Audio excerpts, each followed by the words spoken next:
Chers amis, vos téléphones en mode sonnerie. Je ne suis pas Jessie. Usurpation de pouvoir. Sonnerie. S'il vous plaît, masque obligatoire. Je dois qu'on sache l'origine de votre téléphone.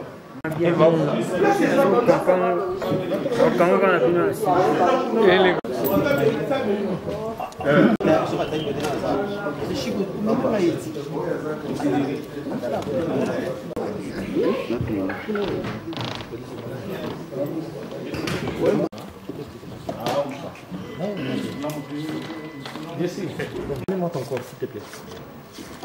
Pourquoi mon corps là se déplace comme ça? S'il te plaît. Dieu, aucune idée. Au bois comme on Non, pas pour le nom. Au revoir.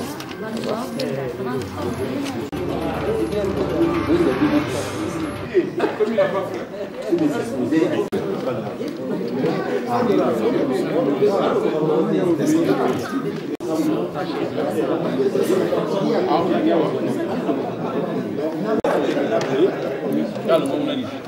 Là, il en a 15 heures.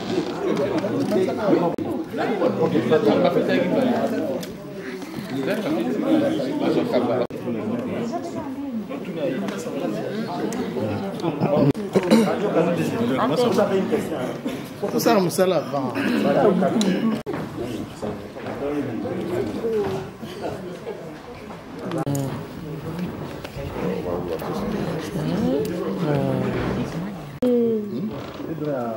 Papa, ça va apparaître là, comme ça va dans.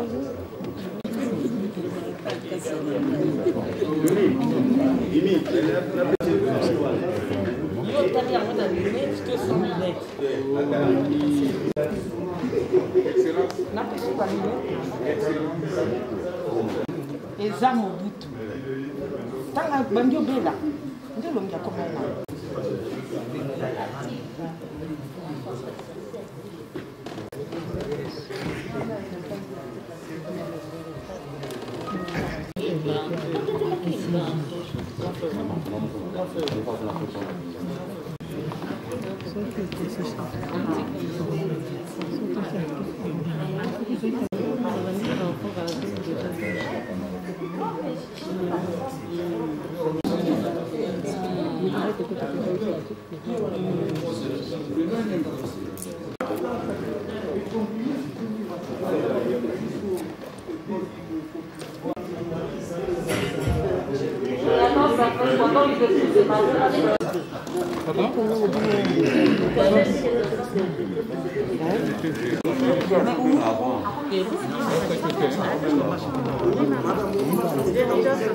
Oui, Rachel. Oui, non, Yoko. Non, Yoko. Non, c'est bon. Je préfère rester debout. C'est bon. Voilà. Ça me déconne. Mathilde.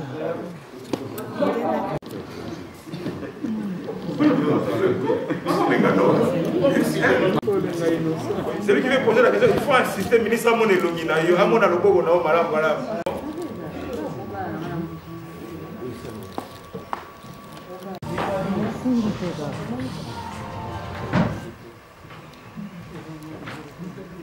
Mesdames et messieurs de la presse, bonsoir. Bonsoir.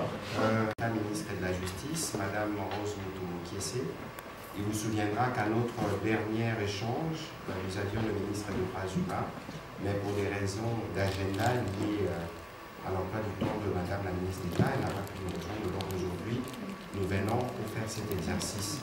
Comme vous le savez, la redevabilité est une exigence pour le gouvernement du Premier ministre Saman Koudé. Lui-même a donné le temps dans le cadre de son jour, vous m'avez suivi.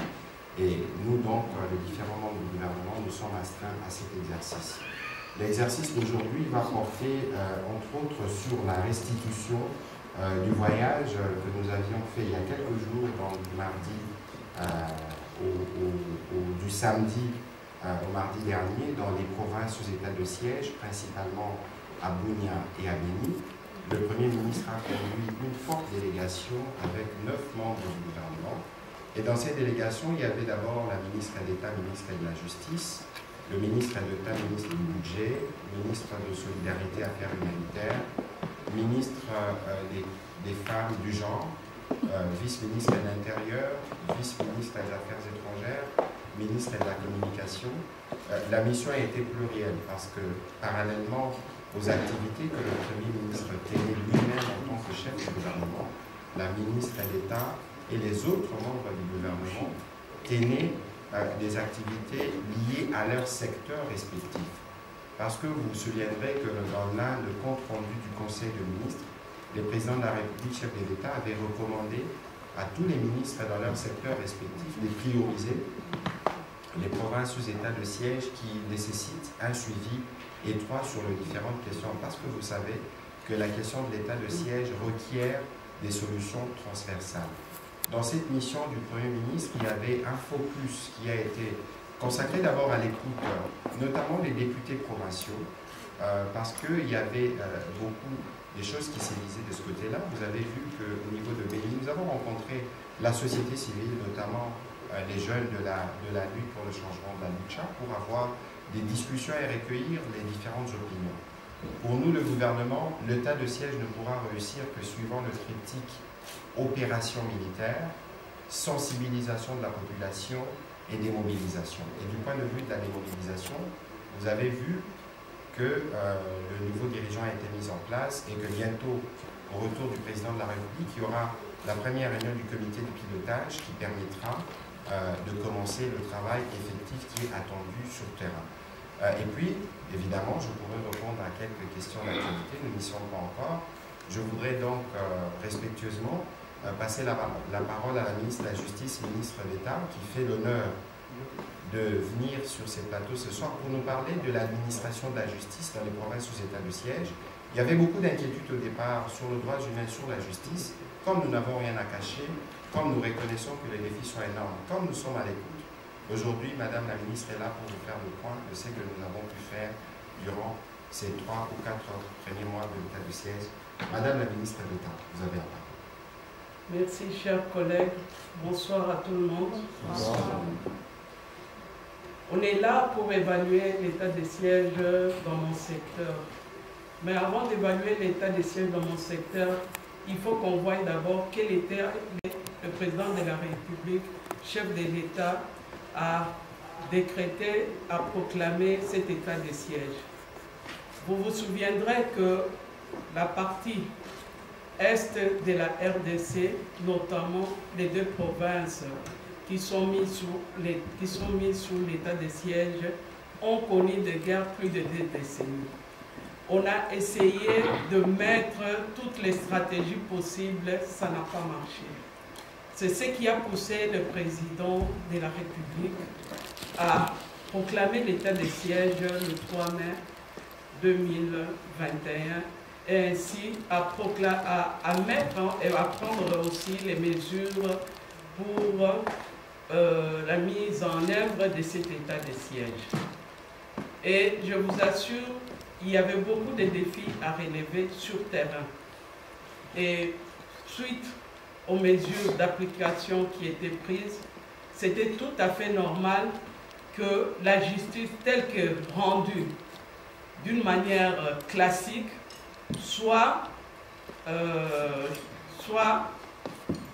porte une autre image en s'adaptant à l'état des sièges. C'est ainsi, quand vous regardez l'ordonnance de mise en œuvre de l'état des sièges, en son article 6, on a demandé à ce que toutes les juridictions de droit commun puissent être désintéressées par les dossiers ayant trait aux infractions pénaux. Et cela, je vous assure, n'a créé de confusion dans les têtes des opérateurs judiciaires. Nous avons remarqué que la justice telle qu'elle était rendue, tout s'était stoppé au niveau de l'état de siège de ces 2 provinces. les juridictions des droits communs n'ont pas fonctionné pendant un certain temps.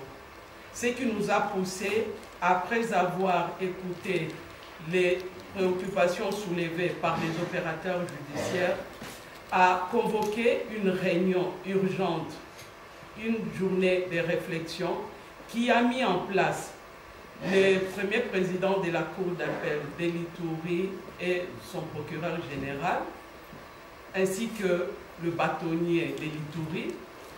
Et nous avons aussi fait venir le procureur général et le premier président de la Cour d'appel du Nord Kivu et le bâtonnier.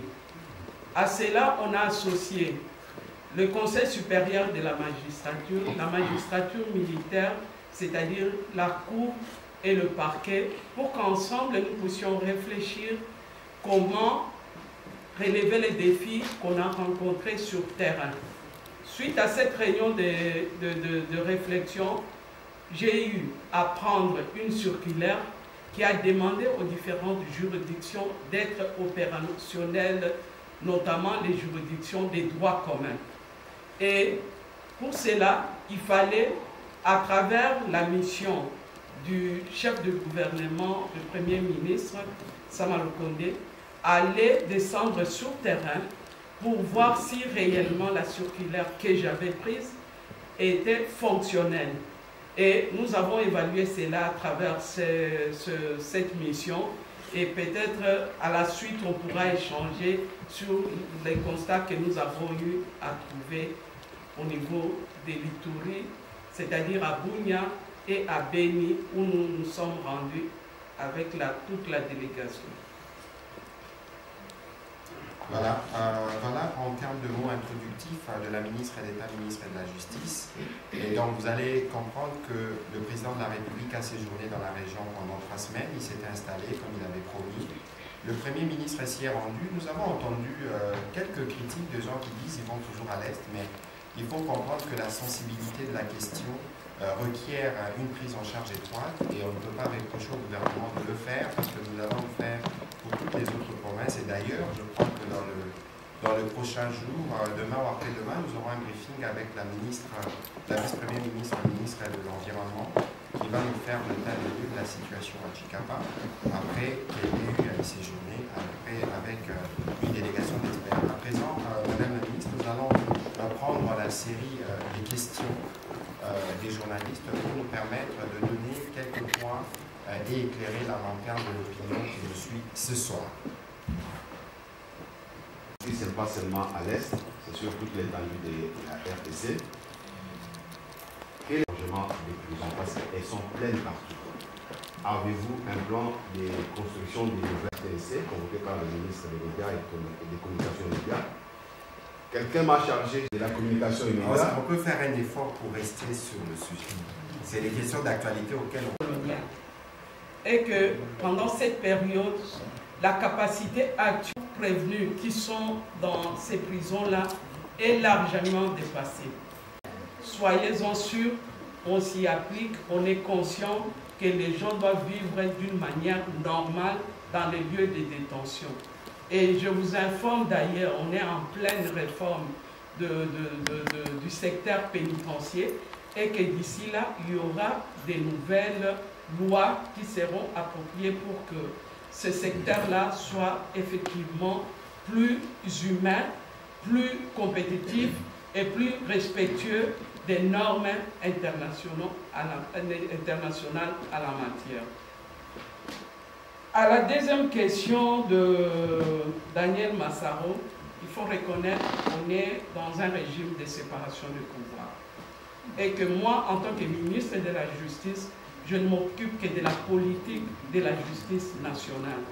Et que je suppose, du fait qu'il est là-bas, il y a un dossier judiciaire qui l'a amené là-bas, et les procédures, l'administration de la justice peut prendre le temps que ça peut prendre, mais dire qu'on ne l'a jamais jugé, on ne l'a jamais entendu, ça, je vais m'informer auprès de ceux qui sont censés rendre cette administration, cette justice au quotidien.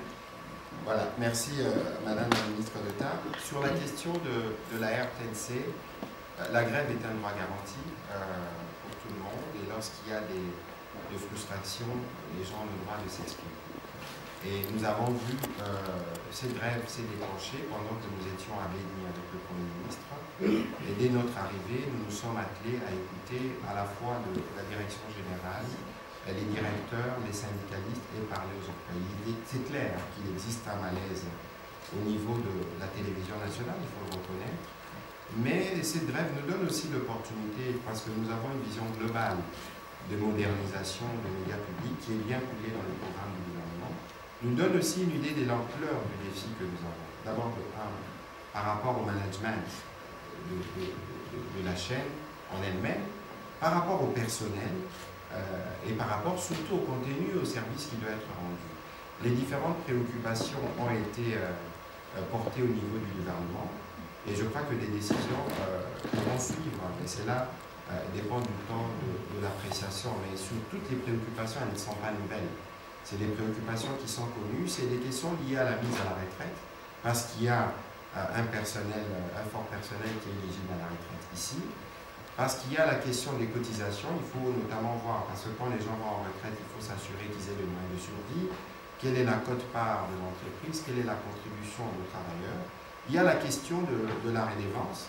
La question de la redevance, parce qu'il faut que les gens aient à l'esprit que la RTNC est un établissement public qui est sous tutelle du ministère, mais c'est un établissement public qui doit se suffire du fait notamment de la loi sur la redevance.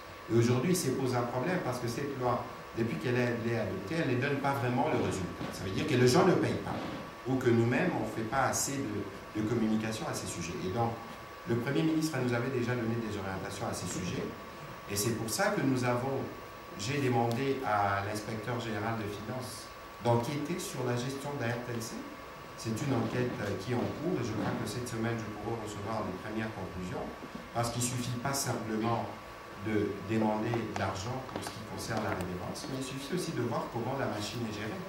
La RTNC doit générer des fonds, normalement des bénéfices, mais je ne suis pas sûr que le chiffre que nous avons vu à notre arrivée sont des chiffres qui reflètent ce que nous voyons à la télé. Donc c'est pour ça que nous avons demandé cette enquête de l'inspection générale des finances qui va nous permettre d'avoir les tableaux de comment la boîte a fonctionné pour nous permettre de faire des retouches. Mais entre-temps, il y a eu malheureusement le décès du directeur général Ernesto Kabila qui a été remplacé par son intérimaire. Et avec l'intérimaire, nous avons commencé à poursuivre le programme qu'on avait commencé parce qu'il faut moderniser cette chaîne. Il y a eu le processus du nouveau logo qui a été finalisé.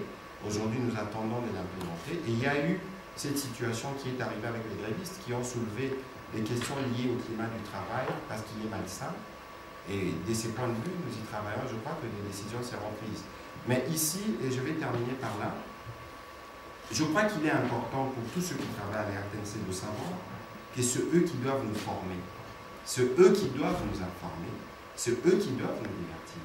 Et donc, même s'il y a des frustrations, même s'il y a des colères, il faut toujours penser aussi à ceux-là. Parce que lorsque nous allons lancer les processus pour la redevance, on va demander aux Congolais, je ne sais pas combien d'entre vous dans cette salle sont prêts à payer chaque jour $1 ou chaque année $1 pour la télévision nationale. Je ne sais pas si les gens vont payer, j'espère que vous payerez aussi. Et donc, au terme de ces processus, on verra comment ça va fonctionner. Et sur ces sujets, je voudrais rappeler que pour nous, ce qui nous intéresse dans le cadre de notre gouvernement, c'est la transparence. Il y a 2-3 semaines, nous avons restitué à peu près $150 000 au Trésor public des journalistes qui devraient aller en mission au Japon mais qui n'ont pas eu de visa. Cet argent a été restitué.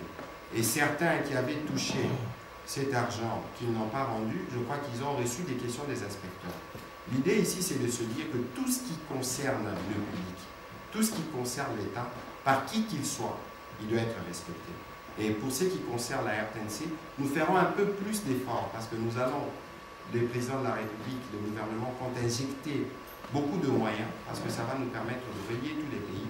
Il faut que ceux qui bénéficieront de ce moyen en termes d'outils de travail se mettent au diapason des objectifs qui sont les nôtres. Mais c'est un travail commun qui se fera avec les journalistes. Je m'excuse, Madame la Ministre. Comment est-ce que le pays traite des milliards de drogue? La question est celle de savoir qu'est-ce que la justice prépare. Est-ce qu'ils vont les expulser? Qu'est-ce qu'ils vont faire les étrangers. Deuxième question. Comment est-ce que le ministère de la Justice justifie les poursuites du sénateur concernant les poursuites de qui? Les poursuites du sénateur sur le dossier Kangalozo, parce que le Sénat a refusé de lever les immunités.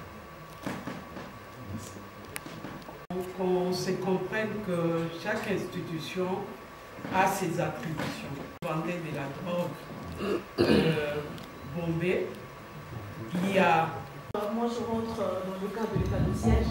J'aimerais savoir qu'est-ce que vous avez fait pour améliorer.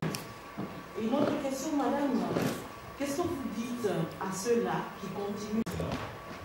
Madame, vos collègues venaient du passé, sûrement vous également, dans la situation carcérale des enfants. Comme vous savez, ce sont des enfants qui bénéficient d'un traitement. L'image de la justice congolaise. Est-ce qu'on peut s'attendre à ce que sur l'ensemble du territoire national, les magistrats prennent conscience de l'image de la justice congolaise? Deuxième question. Il n'y a pas... La première fois qu'on assiste aux démobilisés à court, moyen et long terme. Le ministre Patrick Bouya, ça n'a pas sauté dans le bossa. Si ma maman va à mon corps. On a oublié entraînement le Léopard, on a 20 mai. Le Léopard joue un match capital. Jeudi contre la Tanzanie. Éliminatoire, première journée éliminatoire à la Coupe du Monde Qatar 2020. Question, Bissat. Est-ce que le gouvernement s'est foutu bon pour la retransmission? Est-ce que c'est possible de foutre bon pour la retransmission? Deuxième question. Est-ce que bon on combien pour foutre la retransmission pour peupler les bas? Troisième question pour lancer scénario. RTNC a combien d'argent à travers la République? Parce que d'après une source, il y a trop d'effectifs. Il y a trop d'effectifs. Combien d'argent? Maman, à l'égard de la par rapport. Et quelle est la justice? Il dit ça, nous avons peuple état. Trésor public est récupéré un bon boni. Un bateau, il y a déjà des gens dans la justice. Pour récupérer un bon boni. Maman, le bel sauvé. Merci.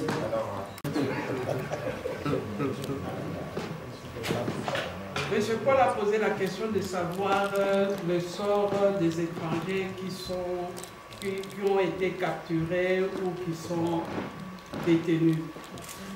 Ils sont là, la justice militaire s'en occupe. Ils sont soit à Bunia, soit à Beni, soit à Goma.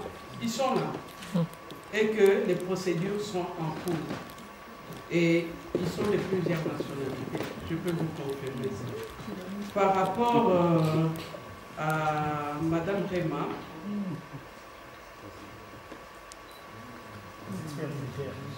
ça c'est ma question, j'y réponds. Ça c'est sa question.